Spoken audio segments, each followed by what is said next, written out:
सानो मित्रहरूमा हरिओम। म यहाँ गर्दैछु गोरक्षासन। गोरक्षासन हठयोगसँग सम्बन्धित एक ध्यानात्मक आसन, जुन आसनलाई योगी गोरखनाथज्यूले तपस्या गर्नुभएको र सिद्ध गर्नुभएको आसन मानिन्छ। यसै गरी यसको नाम पनि गोरक्षासन रहेको छ। यो आसन गर्नको लागि पुतली आसनमा बस्नुहोस्। दुवै गोडालाई मैले राखे चाहिँ नमस्ते मुद्रामा राख्नुहोस्। दुवै हातहरूले अगाडि टेकेर आफ्नो हिपको भागलाई ल्याएर त्यो गोडामा राख्नुहोस्। गोडा फर्किएको हुनु हुँदैन। यो आसनको अभ्यास गर्दाखेरि पुतली आसनको धेरै अभ्यासपछि यो आसन गर्न सकिन्छ। यसले मेरुदण्ड सिधा र बलियो बनाउँछ, पाचन क्रियालाई सुधार्दछ, प्रजनन अङ्गहरूलाई सक्रिय र सुदृढ बनाउँछ, नर्भ सिस्टममा सकारात्मक प्रभाव दिन्छ, मनलाई एकाग्रता बनाउँछ, तनाव, चिन्ता र चञ्चलता कम गर्छ, ध्यानमा स्थिर र सजगता बढाउनको लागि उपयोगी आसन रहेको छ। यसले मूलाधार र स्वादिष्ठान चक्रलाई जागृत गर्न सहयोग गर्दछ,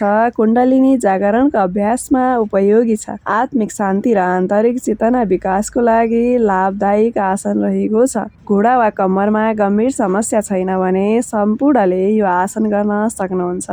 सुरुवातमा धेरै समयसम्म पुतली आसनमा बसेर स्ट्रेचिङ गरेर क्रमशः यसको अभ्यासलाई बढाउन सक्नुहुनेछ।